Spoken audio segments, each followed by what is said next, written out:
चलिए ये मेरे प्यार प्यारे छात्र, आज का वीडियो आप सभी बच्चों के लिए काफ़ी ज़्यादा खास और काफ़ी ज़्यादा इंटरेस्टिंग होने वाले हैं, क्योंकि हम इस वीडियो में बात करने वाले मॉडल सेट 1 का फिजिक्स का प्रश्न, जो कि आप सभी बच्चों के लिए 35 प्रश्न में से 10 प्रश्न ऑब्जेक्टिव आप लोग को एग्जाम हॉल में पूछे जाएंगे। तो आइए मेरे प्यारे छात्र और मेरे इस यूट्यूब चैनल का लाभ जरूर उठाएं मेरे प्यारे छात्र, क्योंकि इस वीडियो में जो हम आप लोग को प्रश्न बताने वाले हैं ये आप सभी बच्चों को चौंकाने देने वाले प्रश्न हैं। क्योंकि इस प्रश्न में जो प्रश्न आप लोग को मिलने वाले हैं उसके नीचे में इंग्लिश एंड हिंदी दोनों माध्यम से लिखा गया। तो अगर जो भी छात्र को हिंदी पढ़ना नहीं आता है वो अंग्रेजी पढ़ सकते हैं, और जो भी छात्र को अंग्रेजी पढ़ना नहीं आते वो हिंदी पढ़ सकते हैं। तो इसमें टेंशन लेने वाली बात नहीं है।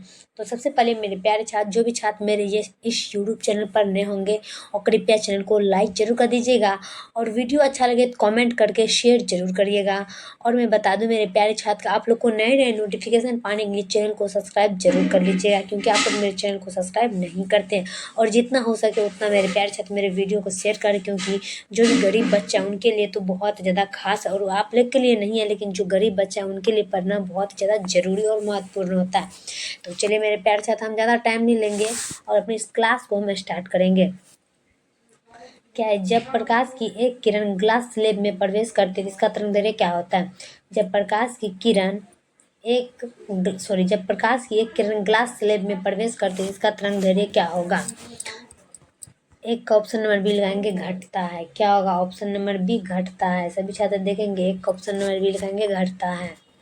चलिए दो का, यदि समान फोकस दूरी f के दो अभिसारी लेंस एक दूसरे के संपर्क में रखे हो तब संयोग की फोकस दूरी क्या होगी? अब देखिए यहाँ पर बात होगी, यदि समान फोकस दूरी f के दो अभिसारी लेंस एक दूसरे के संपर्क में रखे हो तब संयोग की फोकस दूरी क्या होगी? दो का ऑप्शन नंबर सी लगाएंगे, f/2। क्या होगा? f/2, option number C. चलिए अगला देख लेंगे हम तीन का, ब्रूस्टर का नियम क्या होता है? ब्रूस्टर का नियम क्या होता है? तीन का आंसर होगा ऑप्शन नंबर सी। चलिए अगला देख लेंगे हम चार का, निम्नलिखित में से किस तरंग की तरंगदैर्घ्य न्यूनतम होती है? निम्नलिखित में से किस तरंग की तरंगदैर्घ्य न्यूनतम होती है? चार का ऑप्शन नंबर सी लगाएंगे, वाय किरणें। क्या होगा? वाय किरणें, ऑप्शन नंबर सी लगाएंगे, वाय किरणें। चलिए पाँच का, समतल दर्पण की वक्रता त्रिज्या होती है। समतल दर्पण की वक्रता त्रिज्या होती है। पाँच का आंसर होगा ऑप्शन नंबर ए, अनंत। क्या होगा? अनंत, ऑप्शन नंबर ए लगाएंगे, अनंत। चलिए अगला देख लेंगे हम छः का, एक उत्तल लेंस के उपरार्ध को काले रंग से रंग दिया जाए तो उसके द्वारा बनने वाले प्रतिबिंब क्या कहलाता है? एक उत्तल लेंस के अपराध को काले रंग से रंग दिया जाए तो उसके द्वारा बनने वाले प्रतिबिंब क्या होगा? छः का ऑप्शन नंबर सी लगाएंगे, तीव्रता कम होगी। क्या होगा? तीव्रता कम होगी, ऑप्शन नंबर सी। चलिए अगला देख लेते हैं हम क्या कह रहा है। सात का, एक लेंस बराबर 1.5 की आयु में फोकस दूरी 20 सेंटीमीटर 1.5 अपवर्तनांक वाले माध्यम में उस लेंस की फोकस दूरी क्या होगी?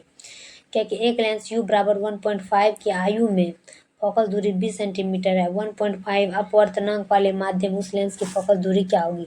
सात का आंसर होगा ऑप्शन नंबर डी। क्या होगा? ऑप्शन नंबर डी, समानुपाती होता है। क्या होगा? समानुपाती होता है, ऑप्शन नंबर डी। चलिए आठ का, विद्युतीय परिपथ के किसी बिंदु पर किसी धाराओं की बीजगणितीय योग क्या होगा? विद्युतीय परिपथ के किसी बिंदु पर सभी धाराओं का बीजगणितीय योग क्या होगा? आठ का ऑप्शन नंबर सी लगाएंगे, शून्य होता है। क्या होगा? शून्य होता है, ऑप्शन नंबर सी लगाएंगे, शून्य होता है। चलिए अगला देख लेंगे हम नौ का, किलोवाट घंटा का मात्रक क्या होता है? किलोवाट घंटा का मात्रक होता है ऊर्जा। क्या होगा? ऊर्जा, ऑप्शन नंबर ए लगाएंगे, ऊर्जा। किलोवाट घंटा का मात्रक होता है ऊर्जा, ऑप्शन नंबर ए। चलिए 10 का, विद्युत परिपथ की शक्ति क्या होती है? विद्युत परिपथ की शक्ति क्या होती है? V²/R। क्या होगा? V²/R, ऑप्शन नंबर सी लगाएंगे, V²/R। चलिए 11 का, लेज का नियम संबंध क्या होता है? लेज का नियम संबंध क्या होता है? 11 का ऑप्शन नंबर सी लगाएंगे, ऊर्जा से।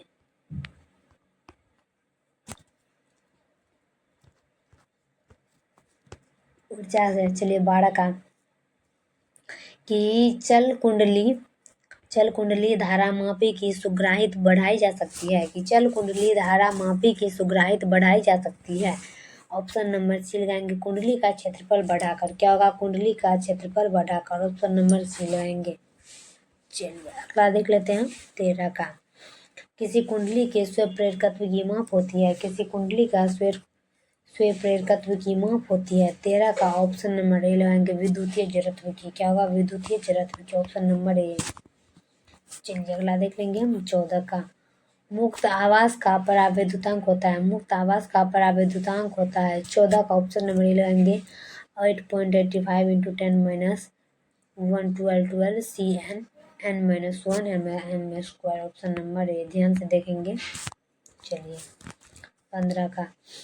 64 सामान्य बूंद जिनमें प्रत्येक की धारिता 5 UF है मिलकर एक बड़ा बूंद बनाते हैं। बड़े बूंद की धारिता क्या होगी? कि 64 सामान्य बूंद जिसमें प्रत्येक की धारिता 5 UF है मिलकर एक बड़ा बूंद बनाते हैं। बड़े बूंद की धारिता क्या होगी? 15 का ऑप्शन नंबर बी लगाएंगे, 20 UF। क्या होगा? 20 UF। Option number B. चलिए अगला देख लेंगे हम 16 का। कूलम्ब आवेश कितने इशू के बराबर होता है? कूलम्ब आवेश कितने इशू के बराबर होता है? 3 × 10⁻9। 3 × 10⁻9। Option number A. चलिए 17 का। ध्यान से देखेंगे मेरे प्यारे छात्र प्रश्न। यदि शीशों की एक पट्टी की आयु संधारित्र की प्लेट के बीच खिसकाया जाए तो इसकी धारिता क्या होगा? यदि शीशे की एक पट्टी की आयु संधारित्र की प्लेट के बीच खिसकाया जाए तो इसकी धारिता क्या होगी? 7 का आंसर होगा, 17 का आंसर होगा ऑप्शन नंबर ए, बढ़ेगी। क्या होगा? बढ़ेगी। चलिए अगला देख लेते हैं हम 18 का। 3 संधारित्र जिनमें प्रत्येक की धारिता C है श्रेणी क्रम में जुड़े उनकी तुल्य धारिता क्या होगा? कि 3 संधारित्र जिनमें प्रत्येक की धारिता C है श्रेणी क्रम में जुड़े हैं उनकी तुल्य धारिता क्या होगा? 18 का आंसर होगा ऑप्शन नंबर सी, C/3। क्या होगा? C/3। ऑप्शन नंबर सी आएंगे, C/3। इसका चुंबकशीलता के नियम। चुंबकशीलता की विमा क्या होती है? चुंबकशीलता की विमा क्या होती है? MLT-21 - 2। MLT-21 - 2। Option number A. चलिए अगला देख लेते हैं 2I - 2 क्या होगा? MLT-2I - 2। MLT-2I - 2। Option number A. चलिए 20 का। लोहे का परमाणु संख्या क्या होता है? लोहे का परमाणु क्या होता है? लोहे चुंबकीय। लोहे का परमाणु होता है लोहे चुंबक। ऑप्शन नंबर सी लगाएंगे, लोहे का परमाणु लोहे चुंबकीय। चलिए अगला देख लेते हैं हम 21 का। एसआई पद्धति में चुंबकशीलता का मात्रक क्या होता है? एसआई पद्धति में चुंबकशीलता का मात्रक क्या होता है? 21 का आंसर होगा option number C, henry metre. Henry metre. Option number C लगाएंगे, हेनरी/मीटर। चलिए 22 का।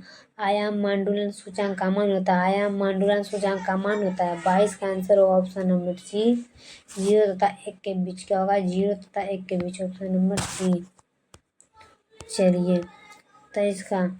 एनपीएन ट्रांजिस्टर की क्रिया में प्रत्येक उत्सर्जक धारा I, आधार धारा IB तथा संग्राहक धारा IC में संबंध है कि N-P-N ट्रांजिस्टर की क्रिया में उत्सर्जक धारा IE, आधार धारा IB तथा संग्राहक धारा IC में संबंध है। तो इसका आंसर हो जाएगा ऑप्शन नंबर ए, IC बराबर IE IB। Option number A.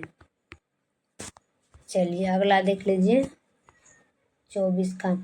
ताप बढ़ने के साथ अर्धचालक का प्रतिरोध होता है। ताप बढ़ने के साथ अर्धचालक का प्रतिरोध होता है। 24 का ऑप्शन नंबर बी लगाएंगे, घटता है। क्या होगा? घटता है। चलिए अगला देख लेंगे हम 25 का।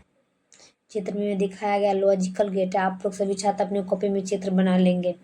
चित्र में दिखाया गया लॉजिकल गेट है। 25 का आंसर हो जाएगा ऑप्शन नंबर डी, एंड। क्या होगा? एंड। ऑप्शन नंबर डी लगाएंगे, एंड। चलिए अगला देख लेते हैं हम 26 का। हाइड्रोजन बम आधारित है। हाइड्रोजन बम आधारित है। 26 का आंसर होगा ऑप्शन नंबर सी, विखंडन व संचयन दोनों पर। विखंडन व संचयन दोनों पर। Option number C. चलिए 27 का। सबसे अधिक आवृत्ति होती है डैश। सबसे अधिक आवृत्ति होती है वाय किरणें की क्या होगा? सबसे अधिक आवृत्ति होती है वाई कितने की? Option number A. चलिए अगला देख लेते हैं 28 का। डायोड का उपयोग करते हैं डैश से। डायोड का उपयोग करते हैं डैश। डायोड का उपयोग करते हैं डैश से। 28 का आंसर होगा ऑप्शन नंबर सी, दृष्टिकारी की भांति। क्या होगा? दृष्टिकारी की भांति, ऑप्शन नंबर सी। चलिए 29 का। डेल्टा तरंग दैर्ध्य वाले फोटोन की ऊर्जा क्या होगा? डेल्टा तरंग दैर्ध्य वाले फोटोन की ऊर्जा क्या होगा? 29 का ऑप्शन नंबर डी लगाएंगे, hc/डेल्टा। ऑप्शन नंबर डी है hc/डेल्टा। 30 का। निम्नलिखित में कौन सा फोटोन के संकेत को व्यक्त करता है? निम्नलिखित में कौन सा फोटोन के संकेत को व्यक्त करता है? Option number C h delta, h delta, option number C. 31 का। प्रकाशीय संचलन में प्रकाश के स्रोत के रूप में प्रयुक्त होता है। प्रकाशीय संचलन में प्रकाश के स्रोत के रूप में प्रयुक्त होता है। 31 का आंसर होगा option number C, photodiode. Option number C, photodiode. 32 का। सामान्य स्थिति में 2 इलेक्ट्रॉन तथा 2 प्रोटॉन के बीच लगने वाले बल का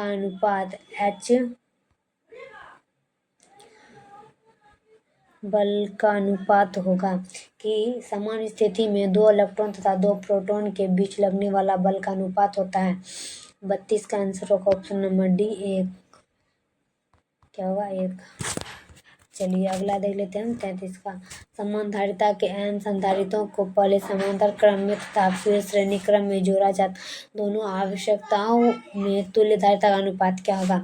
कि समान धारिता के n संधारितों को पहले समांतर क्रम में जोड़ा तथा फिर श्रेणी क्रम में जोड़ा जाता है। दोनों में अवस्थाओं में तुल्य धारिता का अनुपात क्या होगा? 33 का ऑप्शन नंबर बी लगाएंगे, n² अनुपात 1, सॉरी बी। क्या होगा? बी। चलिए अगला लिखते हैं 34 का। चुंबकीय आघूर्ण की दिशा क्या होती है? चुंबकीय आघूर्ण की दिशा क्या होती है? दक्षिण ध्रुव से उत्तरी ध्रुव की ओर, दक्षिण ध्रुव से उत्तरी ध्रुव की ओर, ऑप्शन नंबर सी। लास्ट देखेंगे 35 का। कुंडली का विद्युत वाहक बल निर्भर नहीं करता है। कुंडली का विद्युत वाहक बल निर्भर नहीं करता है। ऑप्शन नंबर ए लगाएंगे, कुंडली के प्रतिरोध पर। कुंडली के प्रतिरोध पर, ऑप्शन नंबर ए। तो फाइनली मेरे प्यारे छात्र, वीडियो कैसा लगा कमेंट बॉक्स में जरूर बताइएगा। तब तक के लिए नेक्स्ट वीडियो में मिलते हैं। ऐसे वीडियो पाने के लिए चैनल को सब्सक्राइब करिएगा। जय हिंद, जय भारत।